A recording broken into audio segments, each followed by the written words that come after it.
என் பேர் doctor Prashant, director Prashant group of hospitals. இன்னைக்கு வந்துட்டு பிரசாந்த் ஹாஸ்பிட்டல்ஸில் 100 அப்டாமினல் ரொபாட்டிக் சர்ஜரி எஸ்எஸ்ஐ மந்த்ரால டாக்டர் பாரிமுத்துக்குமார் தலைமையில் பண்ணியிருக்கோம். அந்த ஈவெண்ட் தான் இன்னைக்கு செலிப்ரேஷன் வந்துட்டு இன்னைக்கு இருக்கும். ரொபாட்டிக் சர்ஜரின்றது ரொம்ப பெனிஃபிஷியல் அண்ட் பேஷண்ட்ஸ்க்கும் சரி எல்லாருக்குமே வந்துட்டு ரொம்ப பெனிஃபிஷியலான விஷயம் in terms of recovery, blood loss எல்லாமே. அந்த ஜேர்னி செலிப்ரேட் பண்ணுறதுக்காக தான் இன்னைக்கு வந்திருக்கோம். வணக்கம், என் பேர் பாரிமுத்துக்குமார், ரோபோட்டிக் அறுவை சிகிச்சை நிபுணர். ரோபோட்டிக் அறுவை சிகிச்சை அப்படின்னு போது மக்களுக்கு வந்து ஃபர்ஸ்ட் விழிப்புணர்வு வந்து ரொம்ப கம்மியாக இருக்குது. இவன் நமக்கு வந்து அவைலபிளாக இருந்தாலும் விழிப்புணர்வு ரொம்ப கம்மியாக இருக்குது. ஸோ இப்போ நம்ம வந்து 100 சர்ஜரிஸ் வந்து இந்த SSI Mantra Indian made robot வச்சு 100 சர்ஜரிக்கு மேலே ஆப்ரேஷன் பண்ணியிருக்கோம். அப்படிங்கிறது மெயினாக என்னதுக்காக இதை பண்ணுறோம் அப்படின்னா, மக்களுக்கு ஃபர்ஸ்ட் விழிப்புணர்வு வேணும். ரோபோட்டிக்ஸ் அறுவை சிகிச்சை அப்படின்னா பயப்பட தேவை கிடையாது. அது ரோபோன்னு நம்ம சொன்னாலும் ரோபோ கருவியை பயன்படுத்தி ஒரு டாக்டர் தான் பண்றாங்க. ஸோ அதனால பயப்படாம பண்ணலாம். இதுக்கு இன்னைக்கு வந்த பேஷண்ட்ஸும் நிறைய பேர் சொன்னாங்க அவங்க என்னென்ன பெனிஃபிட்ஸ் பண்ணாங்க வந்துச்சு அவங்களுக்கு. அதனால இந்த ரோபோட்டிக் அறுவை சிகிச்சையில நிறைய பெனிஃபிட்ஸ் இருக்கு. ஸோ அது எல்லா மக்களுக்கும் போய் சேரணும். அந்த மாதிரி ஒரு விழிப்புணர்வு வேணுங்கிறது தான், விழிப்புணர்வு தான் மெயினாக அது பண்றது.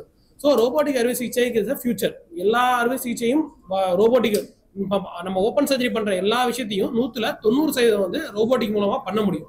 அதோட பலன்கள் எல்லா மக்களுக்கும் போய் சேரணும் அப்படிங்கிறது தான் இதோட நோக்கம் எங்களுக்கு.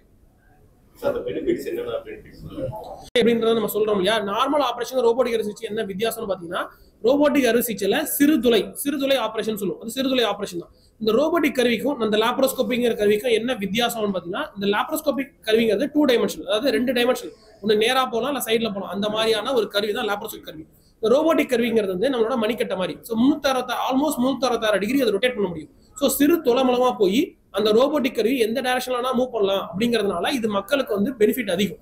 ஏன்னா பெரிய ஆபரேஷனும் அந்த சிறு தொலை மூலமா உள்ள போயிட்டு அந்த ரோபோட்டிக் கருவி வச்சு பண்ண முடியும்.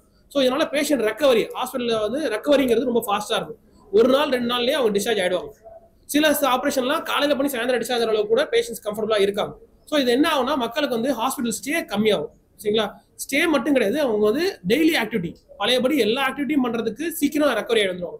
ஸோ இது பேஷண்ட்ஸ்க்கும் அவங்க கூட இருக்க அட்டண்டருக்கும் ரொம்ப பெனிஃபிட்டா இருக்கும். எஸ்பெஷலி நீங்க பார்த்த மாதிரி எனக்கு வந்து வயசாயிடுச்சு, 70 வயசு ஆயிடுச்சு, 80 வயசு ஆயிடுச்சு அப்படின்ற கதையே கிடையாது. இன்னைக்கு 90 வயசுல உள்ளவங்களுக்கும் நம்ம ரோபோட்டிக் சர்ஜரி பண்றோம். ஹார்ட் பேஷண்ட்ஸ்க்கும் ரோபோட்டிக் சர்ஜரி பண்றோம். இந்த ரோபோட்டிக் அறுவை சிகிச்சைங்கிறது நம்ம ஹார்ட் பேஷண்ட்ஸ்க்கும் பண்றோம். ஹார்ட் ஆபரேஷன் ரோபோட்டிக் மூலமா பண்றாங்க. ஸோ இது வந்து பெனிஃபிட்ஸ் வந்து மக்களுக்கு ஃபர்ஸ்ட் போய் சேரணும். ஃபர்ஸ்ட் மக்களுக்கு என்ன விழிப்புணர்வுனா, ரோபோட்டிக் அறுவை சிகிச்சை ஐயோ எனக்கு வேணாங்க அப்படின்னு தவிர்க்க தேவை கிடையாது. அது சேஃபான சர்ஜரி தான். அது அவங்க எப்படி அடாப்ட் பண்ணிக்கணுங்கிறது மட்டும் தான் இருக்கு. ஸோ இது மக்களுக்கு போய் சேரணும். ரோபோட்டிக் அறுவை சிகிச்சை சேஃப். ஸோ சேஃபா பண்ண சேஃப் ஹேண்ட்ஸ்ல எல்லாமே சேஃப். சரிங்களா. அறுவை சிகிச்சைங்கும் போது இந்தியன் மேட் ரோபோன்னு சொல்றோம். இந்தியன் மேட் ரோபோன்னா ஃபர்ஸ்ட் எடுத்தோன்னா நமக்கு ஒரு டவுட் வருது. இப்போ நம்ம இதை இன்னொரு விதமா பாருங்களேன். நீங்க அப்ராட்ல இருக்க நீங்க எல்லா ஹை எண்ட் இந்த ஐடி கம்பெனிஸ் எல்லாமே வந்து சிஇஓஸ் இந்தியன்ஸ். புரியுங்களா. நம்ம பிரெயின் தான் மற்ற இதில் ஒர்க் ஆகுது. ஸோ அதை வந்து ஒரு கம்பெனி வந்து இங்கே இந்தியாலே வச்சு அந்த இந்தியன் மூலையை யூஸ் பண்ணியிருக்காங்க. ஸோ அதுக்காக இது வந்து கம்பேரிட்டிவ்லி டு அதர் இதோட கம்பேர்டா கம்மியா இருக்குமா, சீப்பா இருக்கா அப்படிங்கிறது கிடையாது. So quality wise is almost same. So எல்லா குவாலிட்டி செக்கும் பண்ணி மோர் தென் 6000க்கு மேல சர்ஜரி பண்ணியிருக்காங்க. அது இந்தியாலே பண்ணது தான். 6000 சர்ஜரி இந்தியாவில் பண்ணோம். நம்மளே இப்போ 100 சர்ஜரிக்கு பண்ணியிருக்கோம்.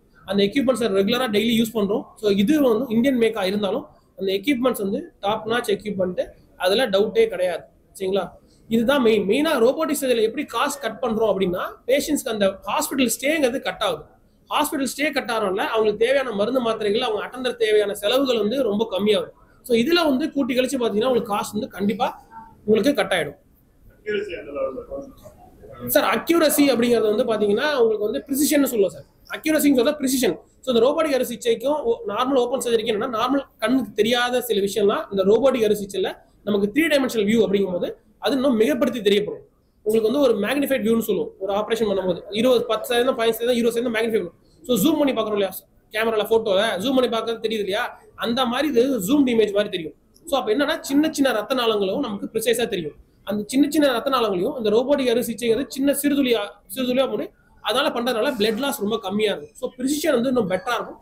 அண்ட் டிஷ்யூ ஹேண்ட்லிங் சொல்லுவோம். அதாவது ஒரு சதையை பிடிச்சி கட் பண்றோம் இல்லையா, இந்த ரோபோட்டிக் கை வச்சு பிடிக்கிறதுக்கும் இந்த ரோபோட்டிக் அறுவை சிகிச்சை பிடிக்கிறது என்ன வித்தியாசம்னா, ரோபோட்டிக் அறுவை சிகிச்சை பண்ண அந்த இன்ஸ்ட்ருமெண்ட் யூஸ் பண்ணும்போது அது கரெக்டா ப்ரிசைஸா பிடிக்க முடியும், அது ப்ரிசைஸா கட் பண்ண முடியும்.